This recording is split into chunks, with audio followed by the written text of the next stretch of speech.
Gusto mo ba ng anak na Amerikano? Sige, ako na ang magbubuntis para sayo.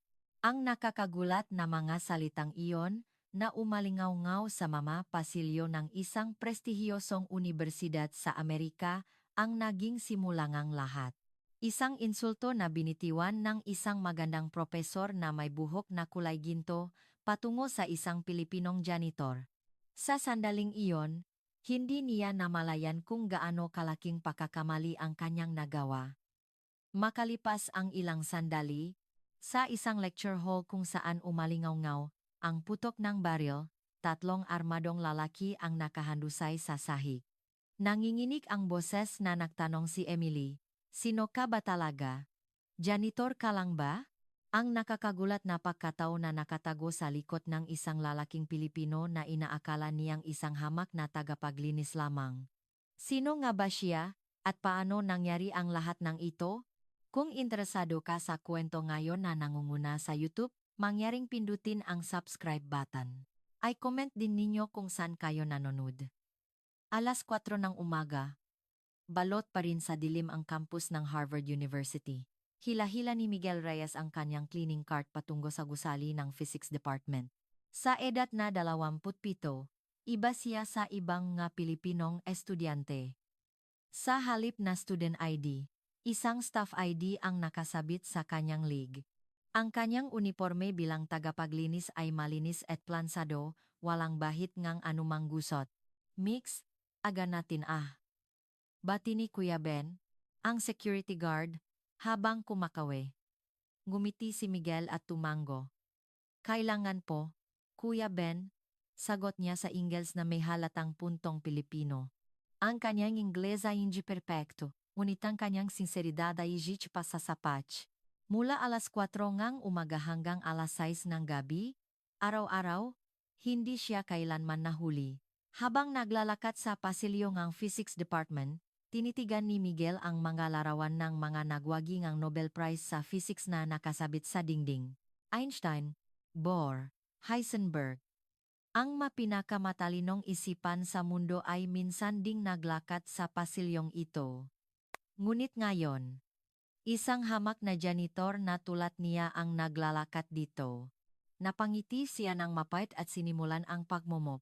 May malalim na dahilan kung bakit napatpat si Miguel dito.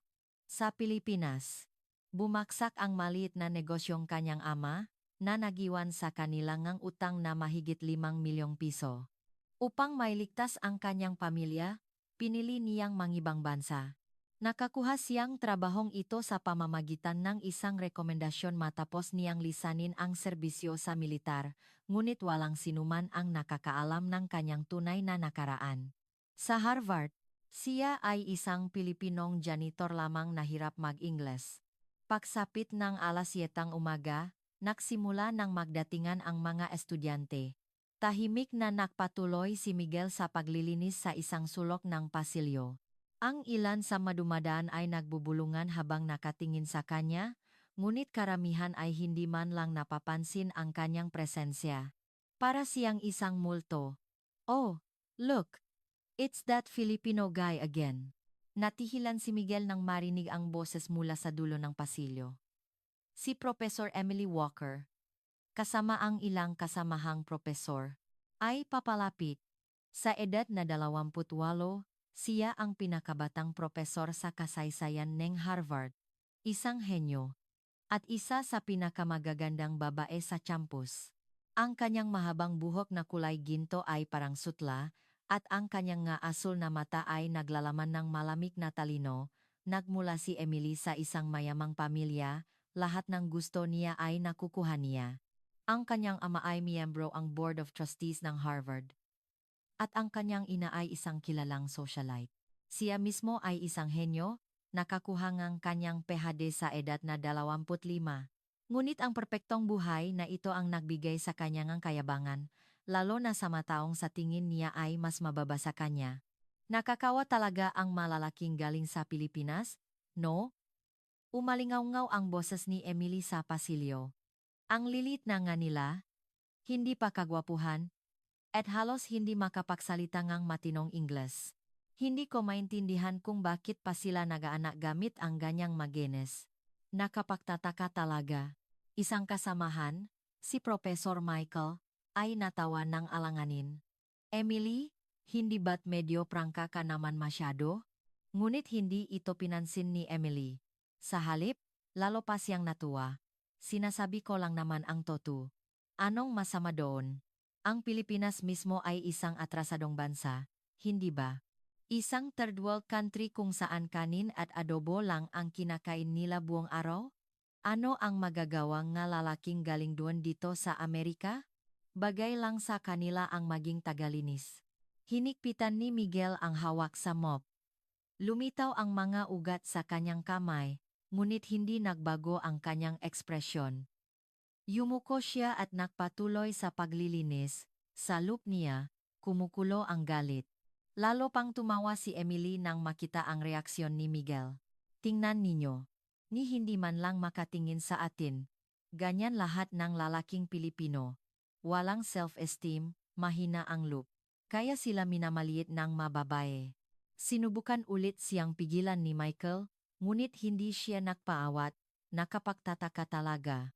Paano kaya nakakapag-asawa at nakakaanak ang mga ganyang lalaki? Sabi ni Emily habang tumatawa. Walang babaeng Amerikana ang papatol sa kanila. Ah, may naisip akong magandang ideya. Sadyang nilakasan niya ang kanyang boses. Hoy, janitor. Kung gusto mong makaroon ng anak na Amerikano, sabihin mo lang sa akin. Ako na ang magbubuntis para sayo. Napalingon ang lahat ng estudyante sa pasilyo. Ang ilan ay natawa, ang iba ay nakpakita ng pakainis. Sa sandaling iyon, tuluyang natigil ang kamay ni Miguel. Nanginginig ang kanyang mabalikat, ngunit nakayuko pa rin siya.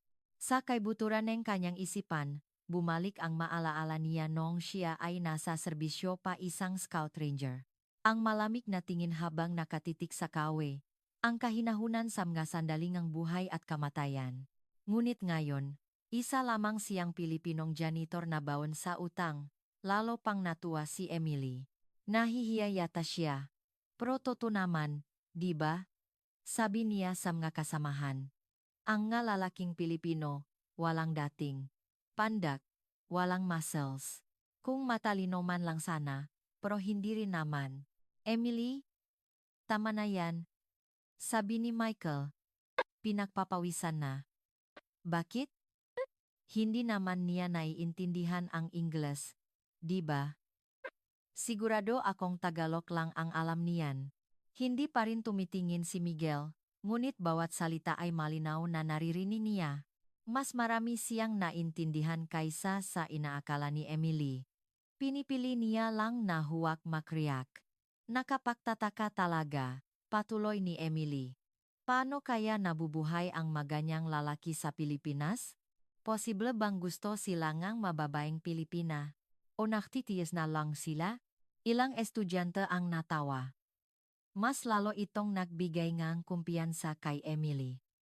Ah, narinig ko na sa Pilipinas, ang mababay raw ang bumubuhay sa mga lalaki.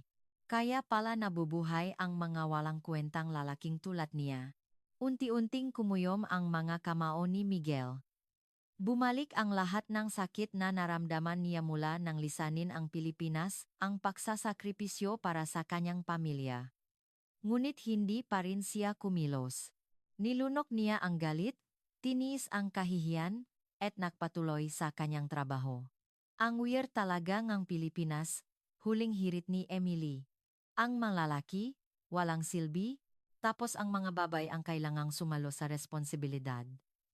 Kaya hindi umuunlad ang bansa nila. Developing country level pa rin, di ba? Noon lamang dahan-dahang itinaas ni Miguel ang kanyang ulo. Sa unang pagkakataon, naktama ang kanilang nga mata. Natigilan si Emily. Sa mga mata ni Miguel, walang galit o pagsuko. Mayroon lamang isang malalim at malamig na bagay. Para bang narinig niya ang lahat, ngunit kasabay nito, tila ba ilakpas na siya sa lahat ng iyon. Ang tingin na iyon ay hindi tulad ng kahit sinong lalaking nakita ni Emily. Hindi ito matang isang taong ininsulto, kundi isang matalas na tingin na tila ba minamalit siya. Sa isang iglap, nakaramdam si Emily ng pangingilabot. Ngunit mabilis itong nawala. Muling yumuko si Miguel at sinimulang ayusin ang kanyang nga gamit sa paglilinis. Naramdaman ni Emily ang awkward na katahimikan at yumalis na kasama ang kanyang nga kasamahan. Anong klaseng tingin yon? Bulong niya sa sarili, ngunit binalewala na lamang ang hindi may paliwanag na pakiramdam. Naiwang mag-isa sa pasilyo, nagpatuloy si Miguel sa pagmomop. Ang kanyang mga galaw ay tiyak at masigasig pa rin, ngunit sa kaibuturan ng kanyang puso, isang ibang damdamin ang kumukulo. Ang mga karanasan niya sa Pilipinas, ang mga alaala bilang Scout Ranger, at ang kahihiyan sa sandaling ito ay nagalo-halo sa kanyang isipan. Pagsapit ng tanghalian, nagsilabasan ang mga estudyante. Sa isang tahimik na pasilyo, saglit na nagpahinga si Miguel at inilabas ang kanyang baon. Adobo at kanin na galing pa sa Pilipinas, isang mahalagang pagkain para sa kanya. Ngunit ngayon, wala siyang ganang kumain. Ang masalita ni Emily ay paulit-ulit na tumatakbo sa kanyang isipan, walang silbi ang mga lalaking Pilipino. Napabuntong hininga siya. Ano kaya ang magiging reaksyon niya kung malalaman niya ang tunay kong pagkatao? Ang makakayahan na ipinakita niya bilang isang Scout Ranger, at ang isa pa niyang talento na walang nakakaalam. Ngunit sa ngayon, lahat ng iyon ay walang kabuluhan. Kailangan niyang magtiis dito para mabayaran ang utang ng kanyang pamilya. Kailangan niyang lunukin ang kanyang pride, ang kanyang galit, at magtiis. Sa hapon, muling lumitaw si Emily, kasama naman ngayon ang ilang estudyante. Pagkakita kay Miguel, muli siyang nagsalita. Oh ayan, yung janitor kaninang umaga. Hali kayo, ipapakita ko sa inyo kung gaano kawalang kwenta ang mga lalaking Pilipino. Nagtinginan ang mga estudyante ng may kuryosidad. Mas lalong natuwa si Emily sa kanilang atensyon, ang malalaking tulad niyan, walang dating. Ang tanging magagawa lang nila dito sa Amerika ay maglinis. Ngunit sa pagkakataong ito, iba ang naging reaksyon. Profesor, sa tingin ko po ay medyo sobra na yan, sabi ng isang estudyante. Sumang-ayon ang isa pa. Opo, masyado na pong prangka. Nagulat si Emily. Anong sobra? Sinasabi ko lang naman ang totoo, ngunit hindi nagbago ang ekspresyon ng nga estudyante. Kahit na po, hindi po tama na pagsalitaan ang isang tao ng ganyan. Noon lamang napagtanto ni Emily na medyo lumampas na siya. Ngunit huli na ang lahat. Umalis ang mag-estudyante na may pakainis sa kanilang makamukha. At naiwan siyang mag-isa. Si Michael ay tahimik pa ring naglilinis. Habang tinitingnan siya, unang beses na naramdaman ni Emily na mayroong mali. Ngunit hindi ito kayang aminin ng kanyang pride. Wala namang mali sa sinabi ko, bulong ni Emily. Ngunit ang kanyang boses ay walang kumpiyansa. Sa halip, may bahid ito ang pagkabalisa. Hanggang sa dumilim at tumahimik ang campus, tahimik na ginawa ni Miguel ang kanyang trabaho. Nang matapos ang huling paglilinis, bumulong siya sa sarili. Darating din ang araw. Ngunit hindi niya tinapos ang sasabihin. Walang sinuman ang nakakaalam na ang ordinaryong janitor na ito ay nagtatago ng isang napakalaking sikreto na kayang gumulat sa buong mundo. Kinabukasan, mas maagang dumating si Miguel sa campus. Hindi siya nakatulog ng maayos. Ang masalita ni Emily ay patuloy na umikot sa kanyang isipan, at ang pag-isip sa kanyang pamilya sa Pilipinas ay nagpabigat sa kanyang dibdib. Ang kanyang ina ay may diabetes at kailangan ng gamot, ang kanyang ama ay ginigipit ng mga pinakakautangan.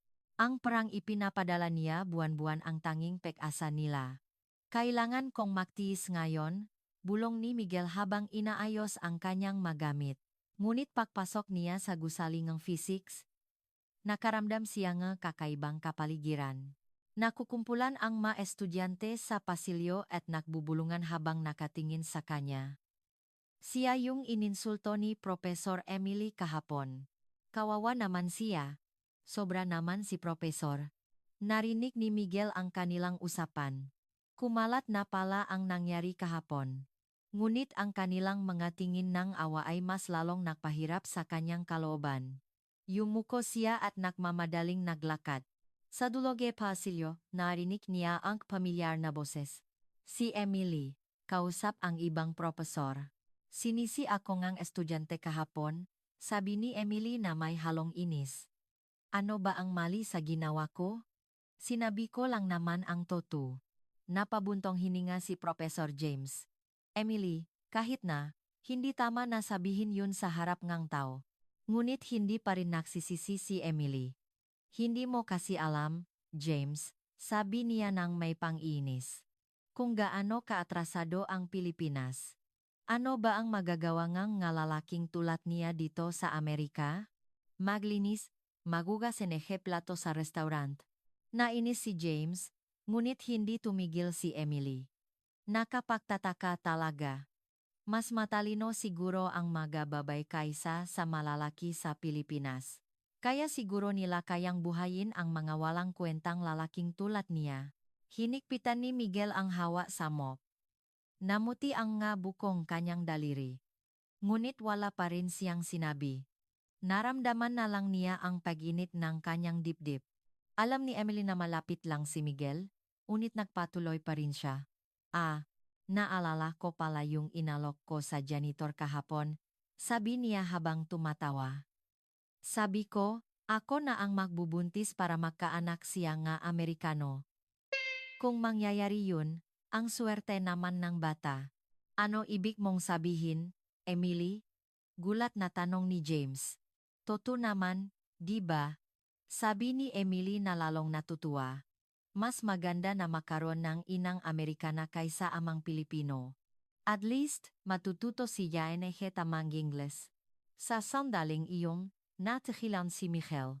Ang nga salita ni Emily ay parang patalim na tumusok sa kanyang puso. Naalala niya ang kanyang nga pamangkin sa Pilipinas. Ang hirap nilang matuto ng Ingles sa eskwelahan, at ang pag-aral nila sa isang English tutorial center gamit ang prang ipinapadala niya. Kawawa talaga ang mga batang lumalaki sa ganong kapaligiran, patuloy ni Emily. Kung sa Pilipinas ka ipinanganak, habang buhay kang magiging second class. Kahit anong sikap mo, hinding-hindi mo mapapantayan ang mga Amerikano. Hindi na nakatiis si James. Emily, tama na. Sobra na. Yuan. Lalo pang nilakasan ni Emily ang kanyang boses. Sobra. Masama bang sabihin ang katotohanan? Nagagalit na siya. Tingnan ninyo kung anong magagawa ng lalaking Pilipino dito sa Amerika. Tulad ng ganitor na yan. Habang buhay silang maglilinis para mabuhay. Dahan-dahang itinaas ni Miguel ang kanyang ulo. Sa pagkakataong ito, direkta silang nakatitigan. May ibang bagay sa kanyang mga mata kumpara kahapon. Hindi galit, hindi lungkot, isang malamig na determinasyon. Hindi pa rin tumigil si Emily kahit nakita ang tingin ni Miguel. Sa halip, mas naging mapanghamon siya. Oh, nakatingin ka? Naintindihan mo pala ang Ingles? Sadyang nilakasan niya ang boses. Ano ngayon? Wala ka namang magagawa. Dumating ang mga estudyante sa pasilyo ang mga nakarinig sa sinabi ni Emily kahapon. Tiningnan nila si Miguel na may pahingi ng tawad at si Emily na may malamig na tingin. Profesor, kayo na naman po? Sabi ng isang estudyante. Sobra na po yung kahapon. Nagulat si Emily. Anong sobra? Ako lang naman. Ngunit matigas ang ekspresyon ng mga estudyante. Ang sinasabi ninyo po ay sobrang masakit. Parang hindi ninyo tinitignan ang matao bilang tao. Sobra? Sigaw ni Emily. Anong alam ninyo? Hindi ninyo alam kung gaano kaatrasado ang Pilipinas at kung gaano kawalang kwenta ang mga lalaking tulad niya. Umiling ang mga estudyante. Kahit na po, mali pa rin ang sabihin yun, sabi ni isa pa. Diskriminasyon po yan, Profesor. Umabot na sa sugdulan ang galit ni Emily. Diskriminasyon? Ito ba'y diskriminasyon? Itinuro niya si Miguel. Anong magagawa niya rito, maliban sa paglilinis? Hindi yan diskriminasyon. Katotohanan niya. Tahimik pa ring nakatayo si Miguel. Ngunit sa loop niya, may isang bagay na tuluyang nakbago. Tila umabot na siya sa puntong hindi na niya kayang magtiis. Nakakainis, sabi ni Emily. Hindi ninyo alam kaya ganyan kayo magsalita. Kung gaano kawalang kwenta ang mga lalaking Pilipino. Pandak, walang muscle. Bobo. Kaya sila minamalit ng mga babae. Lalong nainis ang mga estudyante. Profesor, tama na po. Please. Ngunit nawala na sa sarili si Emily. Tumigil? Bakit ako titigil? Sigaw niya. Anong masama sa pagsasabing totu? Anong magagawangan nga lalaking tulad niya dito sa Amerika? Maglinis, magtrabaho sa restaurant, na hindi pa nila magawa nang mayos dahil hindi sila marunong mag-Ingles. Unti-unting kumuyom ang makamao ni Miguel. Ang malamig na kahinahunan na sinanay sa kanya bilang isang scout ranger ay unti-unting bumabalik. Ngunit kasabay nito, isang mainit na galit ang kumukulo. Ang Pilipinas mismo ang problema. Patuloy ni Emily. Anong magagawa nga taong galing sa isang hindi pa umunlad na bansa dito sa Amerika? Dapat lang silang manahimik at gawin ang mga trabahong ipinapagawa natin. Sa sandaling iyon, humakbang si Miguel. Napatingin sa kanya ang lahat. Dahan-dahan niyang tiningnan si Emily at nagsalita. Excuse me, ma'am, sabi ni Miguel sa medyo putalutal na Ingles. Nakakaabala po ba ang paglilinis ko? Ang kanyang Ingles ay hindi perpekto, ngunit ang kanyang boses ay may kakaibang bigat. Nagulat si Emily sa biglaang pagsasalita ni Miguel. Anong sabi mo? Ngunit mabilis siyang nakabawi. Oh, marunong ka palang mag-Ingles. So, narinig mo pala lahat nege sinabi ko. Tumango si Miguel. Opo, narinig ko po. Tahimik pa rin ang kanyang boses, ngunit may kakaibang pakiramdam ito. So, nagalit ka? Sabi ni Emily habang tumatawang mapang-asar. Anong gagawin mo? Katotohanan naman yun. Sandaling natahimik si Miguel. At dahan-dahan siyang nagsalita. Tama po kayo, Profesor. Nagulat ang lahat. Pilipino po ako. At janitor. Nalito si Emily sa hindi inaasahang sagot. Ah, kung ganun, mabuti. Ngunit nagpatuloy si Miguel. Pero, nagtataka lang po ako. Tinitigan niya si Emily ng diretso. Sigurado po ba kayo na alam ninyo ang lahat? Natulala si Emily. Anon ibig mong sabihin? Ngumiti si Miguel. Ito ang unang pagkakataon na nakita nilang ngumiti si Miguel, at ang ngiting iyon ay may kakaibang kumpiyansa. Wala po. Magpapatuloy na po ako sa paglilinis. At muling nagsimulang maglinis si Miguel. Ngunit sa pagkakataong ito, may nagbago, ang kanyang magalaw ay may bagong kumpiyansa. At ang kanyang tingin kay Emily ay may hindi may paliwanag na kahulugan. Naramdaman ni Emily ang kakaibang pakiramdam. Malinaw na siya ang nanalo, ngunit bakit parang siya ang natalo? Ang huling ngiti ni Miguel ay hindi maalis sa kanyang isipan. Anong ibig sabihin ng ekspresyong yun? Bulong ni Emily. Ngunit iwinaksi niya ang isiping iyon. Tama naman ang sinabi ko. Ngunit ang tingin ng mga estudyante at kasamahan niya ay malamig. Hindi na sila kampi sa kanya. Naramdaman ito ni Emily, ngunit ayaw niyang aminin.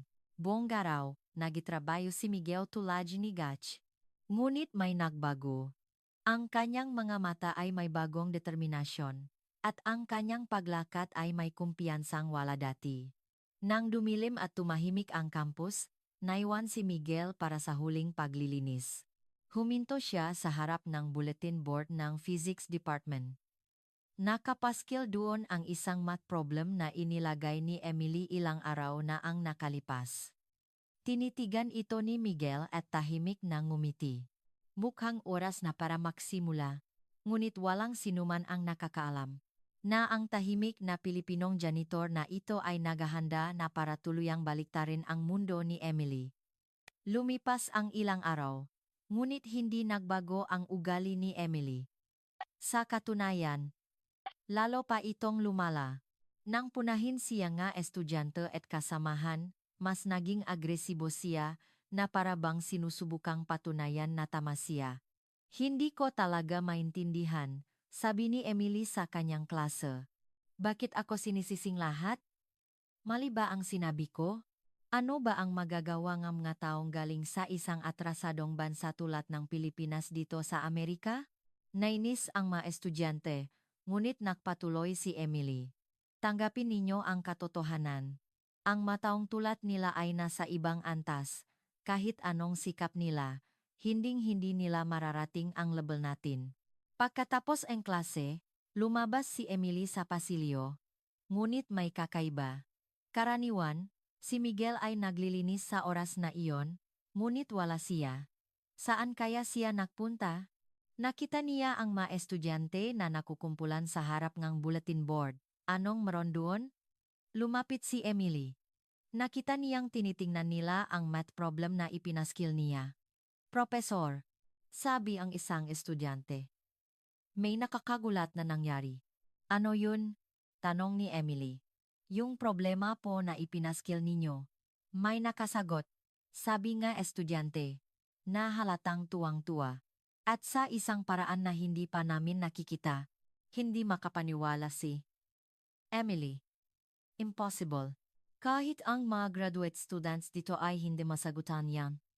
Nagmamadali siyang lumapit sa bulletin board. Totoo nga, may nakasulat na solusyon. At ito ay mas simple at mas elegante kaysa sa naisip niya. Paano nangyari to? Bulong ni Emily. Professor, tama po ba ang sagot? Tanong nga estudyante. Dali-daling sinuri ni Emily ang kalkulasyon. Paulit-ulit niyang tiningnan. Perpekto ang sagot. Sino? Sino ang nagsagot nito? Nangingini ang boses ni Emily. Hindi po namin alam. Kagabi lang po may nagsulat niyan. Hindi rin po namin pamilyar ang sulat kamay. Tinitigan ni Emily ang sulat. Hindi niya ito kilala, ngunit parang pamilyar. Saan ko na ba to nakita? Sa sandaling iyon, lumitaw si Miguel mula sa dulo ng pasilyo, tulak-tulak ang kanyang kart. Nainis si Emily nang makita siya. Dahil sa taong yan, nasisira ang araw ko. Profesor, hindi po ba kayo interesado kung sino ang nakasagot? Tanong ng isang estudyante. Siyempre interesado ako, sagot ni Emily. Sigurado akong isa sa mga profesor dito ang nagbiro, o baka isang graduate student. Ngunit sa isang sulok ng kanyang isipan, kinakabahan siya. Ang solusyon na ito ay hindi niya naisip. Isang henyo ang nakaisip nito. Amin niya sa sarili. Nakita ni Miguel ang kumpulan ng mga estudyante at tahimik na ngumiti. Nagpatuloy siya sa paglilinis. Ngunit hindi nakaligtas sa paningin ni Emily ang ngiti ni Miguel. Anong ikinatutuwa mo? Lumapit si Emily kay Miguel. Alam mo ba kung anong nangyayari doon? Tumingin si Miguel kay Emily. Hindi po, Profesor. Paglilinis lang po ang alam ko. Ang kanyang Ingles ay pautal-utal pa rin. Ngunit ang kanyang tingin ay may kakaiba. Sigurado ka? Tanong ni Emily na may pagdududa. Alam mo ba kung anong nakasulat sa bulletin board na yan? Hindi po, sagot ni Miguel. Mahina po ako sa Ingles. May naramdamang kakaiba si Emily, ngunit iwinaksin niya ito. Impossible. Hindi kayang sagutan ng isang tulad niya ang problemang yon. Nang hapong iyon, kinausap ni Emily ang kanyang magkasamahan. Hindi ka panipaniwala. May nakasagot sa problemang ipinaskil ko. Emily, mahirap ba talaga yung problema? Tanong ni James. Siyempre. Inabot ako ng isang linggo bago ko mahanap ang sagot. Sagot ni Emily. Tapos may nakasagot sa loop lang ng isang araw? At mas mahaling pa sa paran ko? Interesting, sabi ng isa pang profesor. Mahahanap kaya natin kung sino? Titingnan ko ang security camera. Sabi ni Emily. Siguradong taga dito lang yan. Ngunit ang resulta ng pagsusuri sa security camera ay nakakagulat. Ang taong tumayo sa harap ng bulletin board kagabi ay si Miguel. Tinitigan niya ang problema. Saglit na nag-isip. at sinimulang isulat ang sagot. Ang buong proseso ay tumagal lamang ng 5 minuto. Ano to? Bulong ni Emily habang nakatingin sa monitor. Yung janitor ang nagsagot? Opo, sabi ng staff sa control room. Kagabi po, bandang 11:00. May isinulat po, yung Pilipinong janitor sa bulletin board. Parang nablangko ang isipan ni Emily. Impossible. Paano?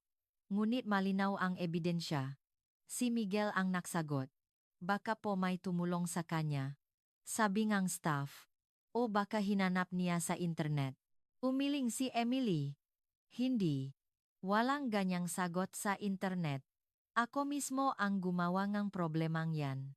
Nanginginig ang kanyang boses. Dali-daling lumabas si Emily sa pasilyo. Kailangan niyang hanapin si Miguel.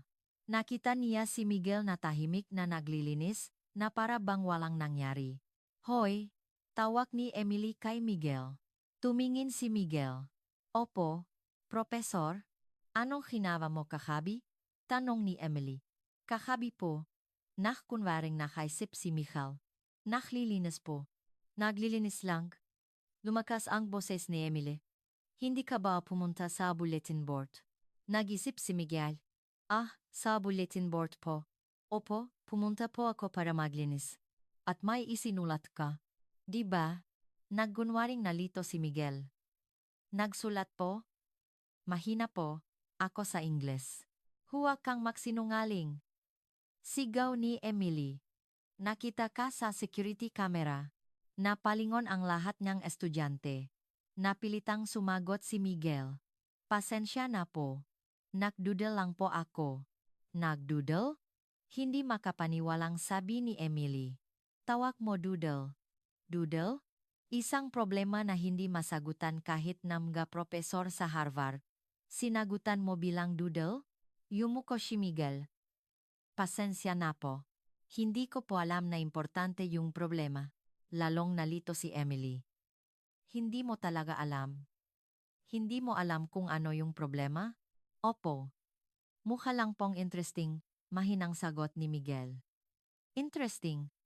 Halos matawa si Emily sa inis. Isang problema na may kaugnayan sa Riemann hypothesis. Naging interesting para sayo? Kumunot ang nu ni Miguel. Riemann hypothesis. Na parabang unang beses niyang narinig ang salitang iyon. Tuluyan nang nalito si Emily. Hindi niya alam kung totoong walang alam si Miguel o nakukunwari lang.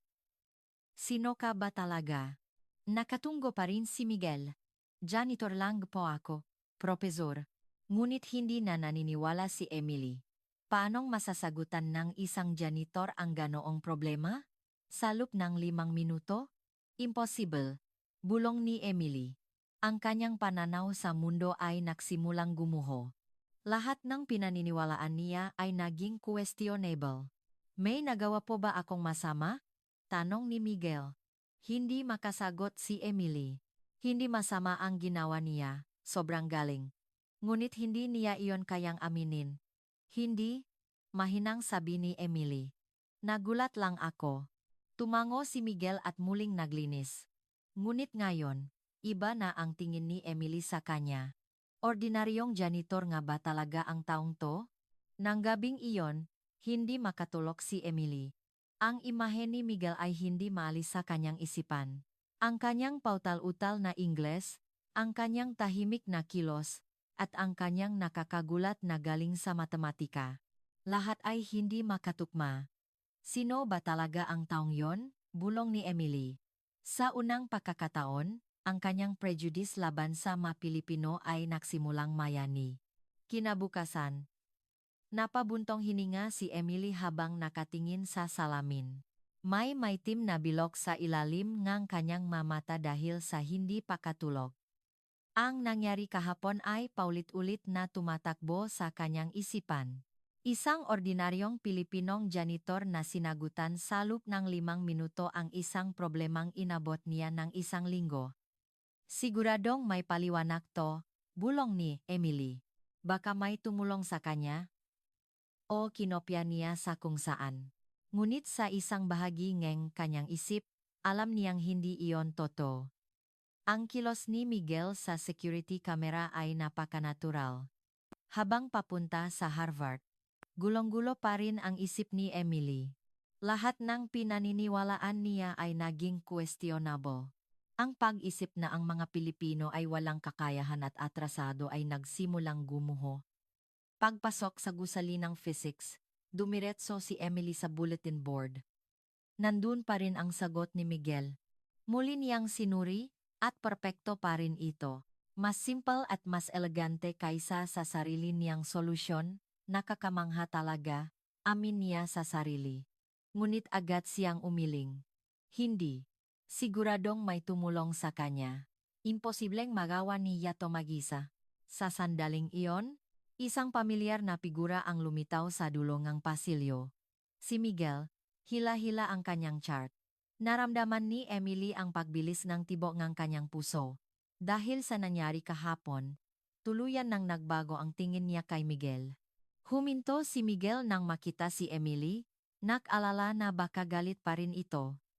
Ngunit gayang dati, yumuko siya at nagsimulang maglinis. Pinanot ni Emily ang bawat kilos ni Miguel. Ang galaw ng kanyang makamay, ang kanyang ekspresyon, maging ang kanyang pahinga.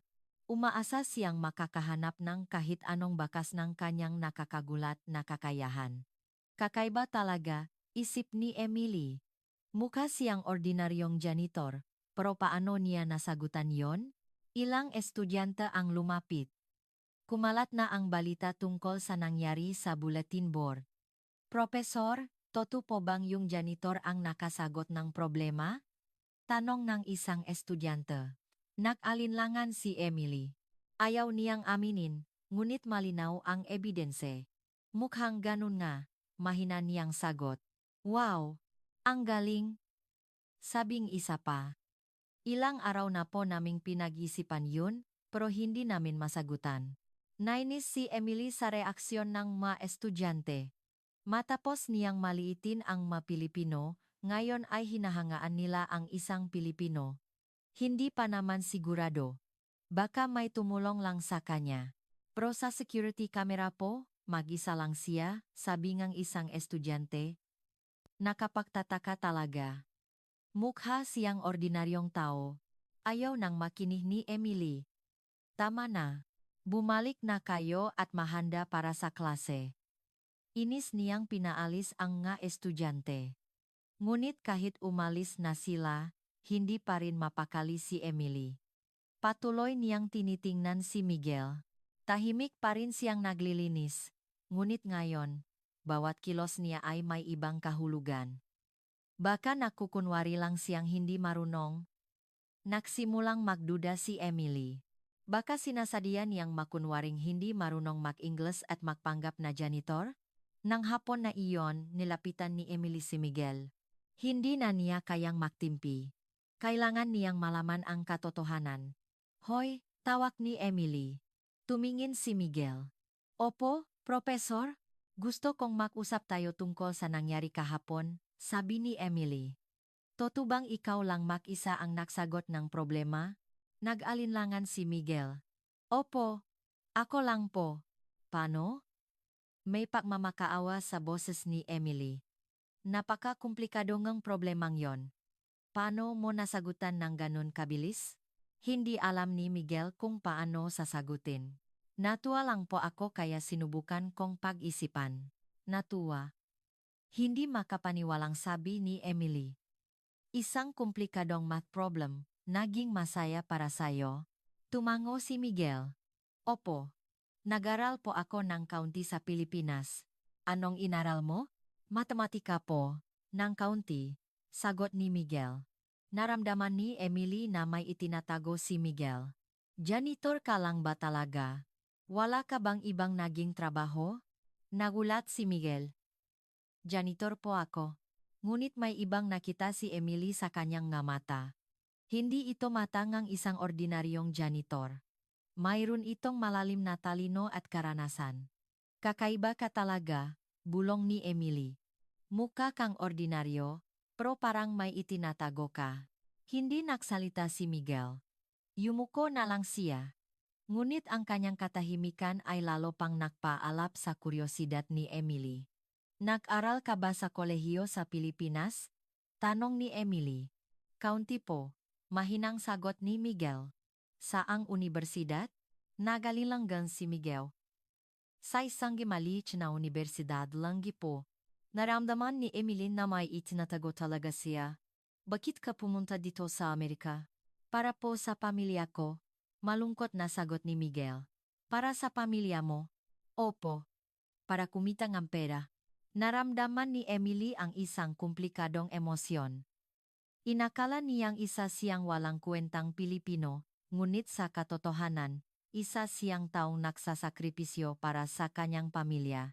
May problema ba ang pamilya mo? Mahinang tanong ni Emily. Tumango si Miguel. Opo. Malaki po ang utang namin. Biglang nakaramdam ang pagsisisi si Emily. Ngunit kasabay nito, mas lalo siyang naging interesado. Sino ba talaga ang taong to? Pro? Paano ka naging ganun kagaling sa matematika? Muling tanong ni Emily. Hindi, yun problema na kayang sagutan ng ordinaryong tao. Nag-isip si Miguel. Bata pa lang po ako. Gusto ko na po ang matematika. Gusto mo lang, kaya mo nang sagutan yun. Hindi makapaniwalang sabi ni Emily. Hindi ko rin po alam, tapat na sagot ni Miguel. Parang, nakikita ko lang po. Ang sagot. Nagulat si Emily. Ang makita ang sagot ay isang tunay na talento ngang isang henyo. Ang mabagay na pinag-aralan niya ng matagal ay intuitive na naiintindihan ni Miguel. Ang galing mo, sabi ni Emily mula sa puso. Ito ang unang pagkakataon na pinuri niya ang isang Pilipino. Nagulat si Miguel. Hindi po ba kayo galit, Profesor? Galit? Bakit ako magagalit? Dahil sinagutan ko po ang problema. Napaisip si Emily. Ngayon niya napagtanto kung gaano siya nabulag ng prejudice. Hindi. Namamangha ako. Nalito si Miguel sa biglang pagbabago ngang ugali ni Emily. Kaya mo rin bang sagutan ang iba pang problema? Tanong ni Emily. Nag-alinlangan si Miguel. Hindi ko po alam. Kailangan ko pong subukan. Mas lalong naging interesado si Emily. Malinaw na may mas malaki pang sikretong itinatago ang lalaking ito. Nang hapong iyon, nagpaskil si Emily ngang bagong problema sa bulletin board, isang mas mahirap na problema sa physics. Gusto niyang malaman kung henyo nga ba talaga si Miguel. Masasagutan kaya niya to? Gaya dati, nagilinis si Miguel, ngunit paminsan-minsan ay sumusulyap sa bulletin board. Nang dumilim at tumahimik ang campus, nagtago si Emily at naghintay. Baka sakaling bumalik si Miguel para sagutan ang problema. Bandang alas 11 na gabi. Dumating na si Miguel. Tinitigan niya ang problema. Saglit na nag-isip. At nagsimulang magsulat. Habang pinapanood siya, hindi makapagsalita si Emily. Henyo nga siya. Hindi na niya ito may kakaila. Ngunit isang mas malaking tanong ang bumangon. Bakit nagtatrabaho bilang ganito ranggi siyang henyo? At bakit niya itinatago ang kanyang kakayahan? Malinaw na may mas malaki pang sikreto. Isang linggo ang lumipas, ngunit lalo lang lumalim ang kalituhan sa isipan ni Emily. Matapos niyang masaksihan mismo ang pagsagot ni Miguel sa isa pang komplikadong problema, hindi na siya makapaniwala sa dati niyang napananaw. Nagsimula na niyang matanto kung gaano kamali ang kanyang prejudice laban sa mga Pilipino, ngunit kasabay nito, hindi niya mapigilang magtaka kung ano ang tunay na pagkatao ni Miguel. Isang gabi, nagtatrabaho si Emily hanggang hating gabi sa kanyang laboratorio. Mayroon siyang ginagawang pananaliksik tungkol sa isang bagong material na maaring magdulot ng revolusyon sa industriya and enerhiya. Ngunit hindi siya makapag-concentrate. Ang isip niya ay nasa kay Miguel. Bandang alas 11 ang gabi, lumabas siya para magpahinga. Nakarinig siya ang kakaibang ingay. Karaniwan, walang tao, sa oras na iyon. Baka magnanakaw. Dahan-dahan siyang lumapit sa pinanggagalingan ingay. Sa dulo ang pasilyo, Tatlong lalaking nakaitim ang sinusubukang buksan ang pinto ng kanyang laboratorio gamit ang mga propesyonal na kagamitan. Malinaw na sila ay mga industrial spies na naglalayong nakawin ang kanyang research data. Bilisan nyo. Wala na tayong oras. Sabi ngang isa sa kanila. Kapag nakuha natin ang formula ngang bagong material na yan, kikita ang kumpanya natin ng bilyon-bilyong dolyar. Nanlamig ang buong katawan ni Emily. Alam niyang mahalaga ang kanyang pananaliksik, ngunit hindi niya inakalang malalagay siya sa ganitong panganib. Sinubukan niyang tawagan ang pulis, ngunit dead battery ang kanyang telepono. Anak ng, bulong niya. Dahan-dahan siyang umatras, ngunit natapakan niya ang isang bagay at natumba. Sino yan? Agad na tumakbo ang mga laki patungo sa kanya. Sinubukan niyang tumakas, ngunit huli na. Hinawakan ng isa sa kanila ang kanyang braso. Professor Emily Walker, malamig na sabi ng leader. Ikaw pala ang hinahanap namin. Nanginginig sa takot si Emily. Sino kayo? Anong kailangan ninyo? Simple lang. Ang research data mo. Lalo na ang formula. Hinding-hindi ko ibibigay, sigaw ni Emily. Tumawa ang lalaki. Wala kang pagpipilian. Sinensyasan niya ang kanyang magkakasama. Halugugin niyo ang laboratorio at kunin lahat. Habang papasok ang dalawa sa laboratorio, binantayan ng leader si Emily. Nawalan na siya ng pag-asa. Walang tutulong sa kanya. Sa sandaling iyon, isang tunong ngang cleaning cart ang narinig mula sa dulong pasilyo. Si Miguel. Sino yan? Tanong ng leader. Janitor lang po siya, mabilis na sagot ni Emily. Wala po siyang alam. Pakiusap. Paalisin niyo na siya. Ngunit umiling ang leader. Hindi kami pwedeng magiwan ng testigo. Sinensyasan niya ang isa niyang tauhan. Asikasuhin mo siya.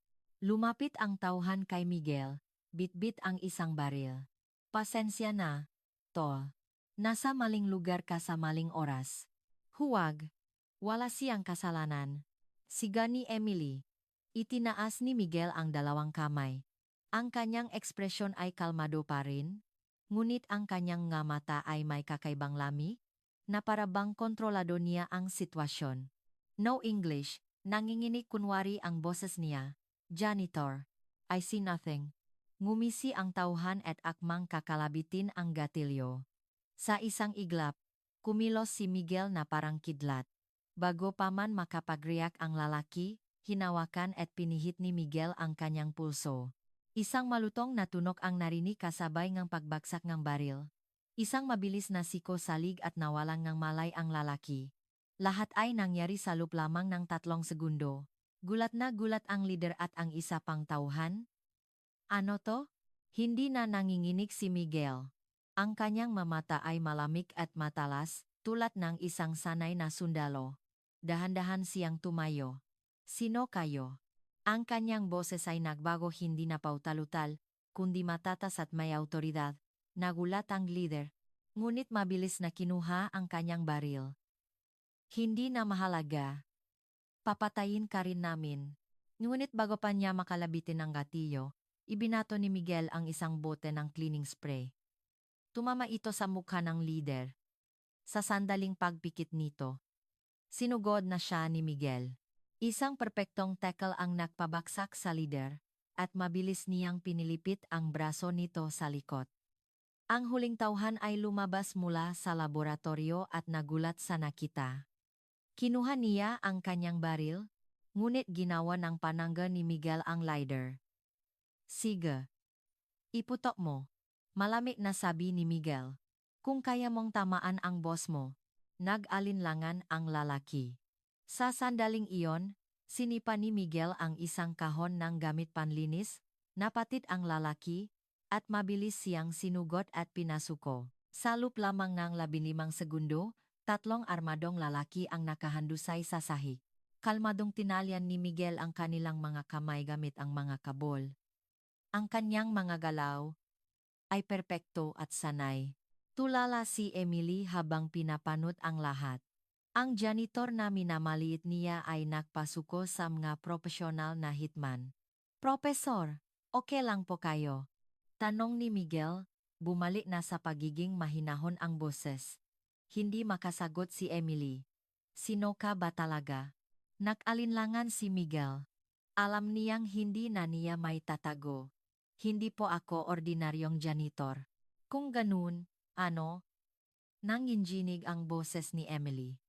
Dating miyembro po ako ng Scout Rangers ng Pilipinas. Pag-amin ni Miguel. Matapos kong magretiro, nagtrabaho ako hito para sa utang yeniga pamilya ko. Parang nablangko ang isipan ni Emily. Scout Ranger. Ngayon, lahat ay nakaroon ng paliwanag. Ang kanyang malamig na tingin, ang perpektong galing sa pakikipaglaban, ang kahinahunan sa gitna ng panganib. Kaya, pati yung matematika, nanginginig niyang tanong. Bata pa lang po ako, mahilig na ako. Kahit sa militar, nag-aral ako kapag may oras. Pero ngayon, mas mahalaga po ang pamilya ko. Dun napagtanto ni Emily kung gaano kalaki ang kanyang pagkakamali. Ang taong minamaliit niya bilang isang walang kwentang Pilipino ay mas higit pa sa kanya sa maraming paraan.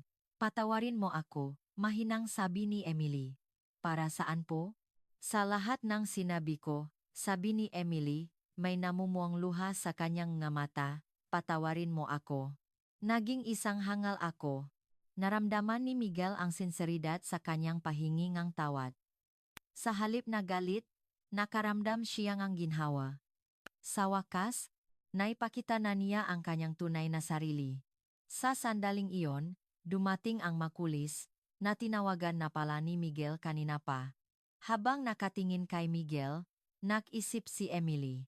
Ano pa kayang masikreto ang itinatago ngang taong ito? Inabot ng 2 oras bago naayos ang lahat. Ang masuspek ay ma-industrial spies pala.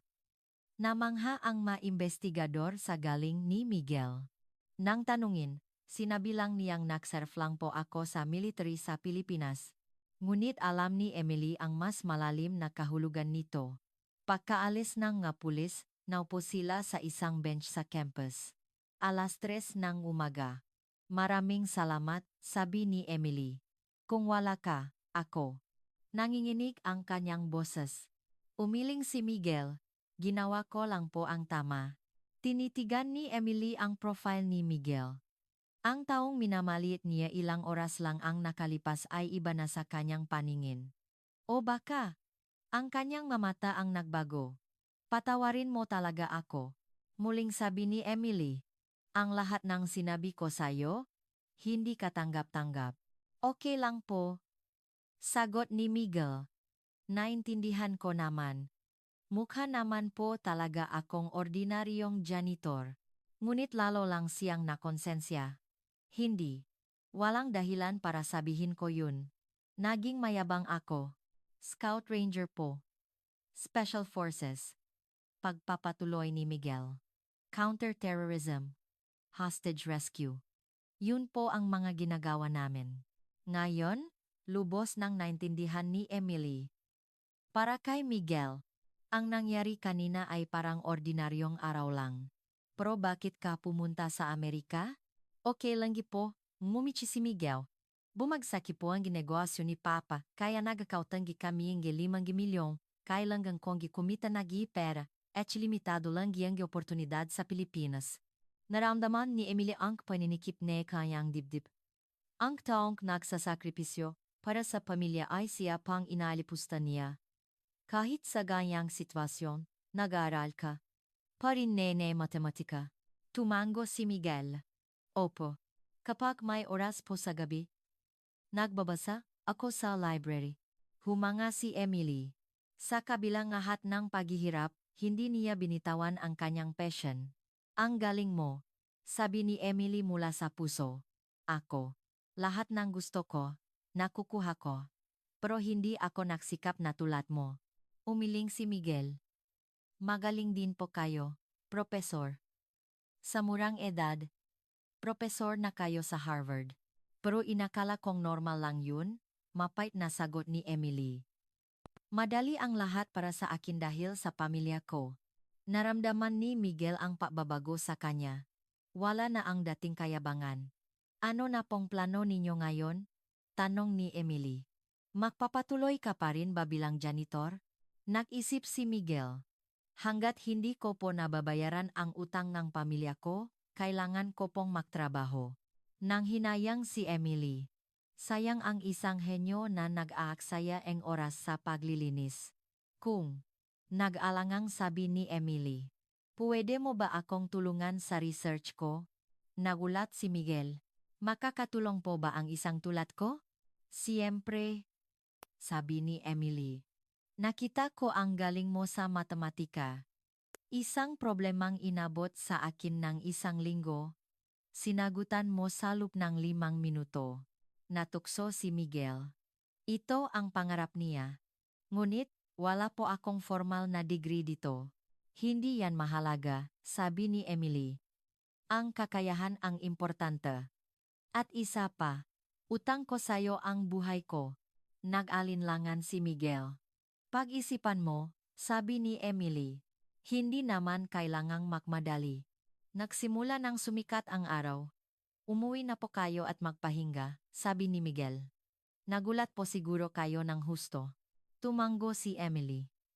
Pagod na pagod siya, ngunit may bago siyang nararamdaman. Ang tingin niya kay Miguel ay tuluyan nang nagbago. Sige, bukas.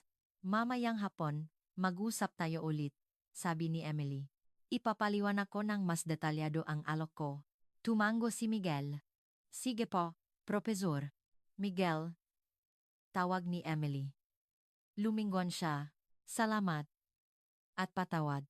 Isang mainit na ngiti ang isinukli ni Miguel. Okay lang po. Puil naman tayong magsimula ulit. Habang pinakmamasdan ang papalayong si Miguel, naramdaman ni Emily na ito na nga ang simula. Ang simula ngang pag-alis ng kanyang prejudice at pakilala sa tunay na pagkatao ni Miguel. Ngunit hindi niya alam na may mas malaki pang sikretong itinatago si Miguel, isang sikreto na muling yayanik sa kanyang mundo. Habang pauwi, hindi maalis sa isip ni Emily si Miguel. Ang kanyang kahinahunan, ang kanyang tapang, ang kanyang sakripisyo para sa pamilya. Hindi siya tulad ng kahit sinong lalaking nakilala niya. Ano ba tong iniisip ko? Bulong niya. Ngunit may ngiti sa kanyang magalabi. Nang hapong iyon, mas maagang dumating si Emily sa kanyang laboratorio. Kinakabahan siya sa pagkikita nila ni Miguel. Hindi na ito simpleng pasasalamat. May iba na siyang nararamdaman.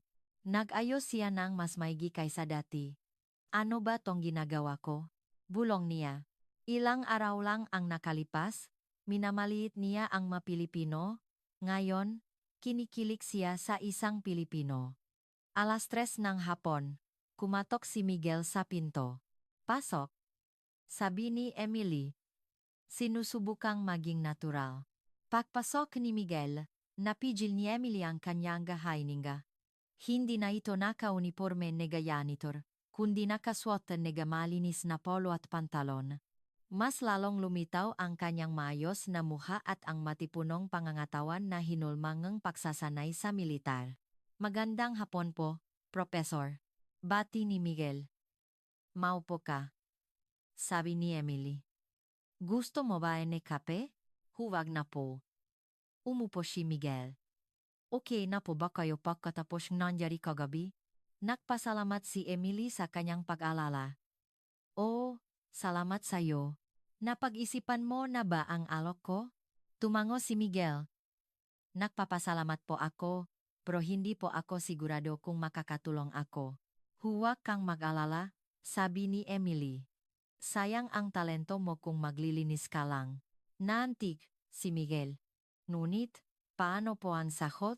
Huwag mo ring alalahanin yan, ngumiti si Emily.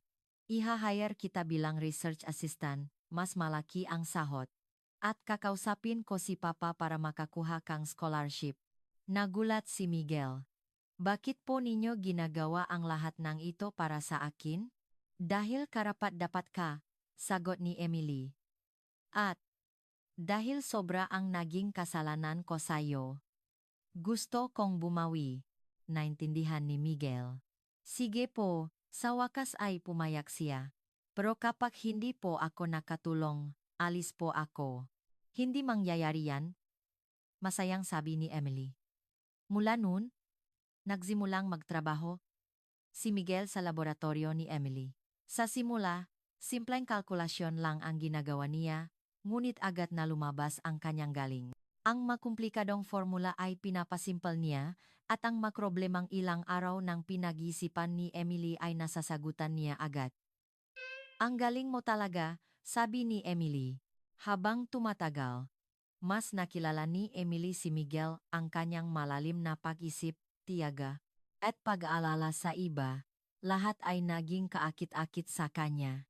Isang gabi, habang nagtatrabaho, sumuko si Emily sa isang mahirap na problema. Hindi ko na kaya. Magpahinga po muna kayo, sabi ni Miguel. Sobra na po kayong pagod. Hindi pwede, sabi ni Emily. Mahalaga tong research na to. Pero mas mahalaga po ang kalusugan ninyo. Nagpasalamat si Emily. Walang sinuman ang nag-alala sa kanya ng ganoon. Iba ka talaga sa lahat. Bakit po? Lahat, sabi ni Emily. Ang ibang lalaki, sa itsura at yaman ko lang interesado. Pero ikaw, naiintindihan mo ang research at mga pangarap ko. Nagpatuloy siya. Kapag kasama kita, pakiramdam ko, ligtas ako. Bumilis ang tibok ng puso ni Miguel. Nahuhulog na rin siya kay Emily. Professor. Emily, malambing niyang sabi. Tawagin mo akong Emily.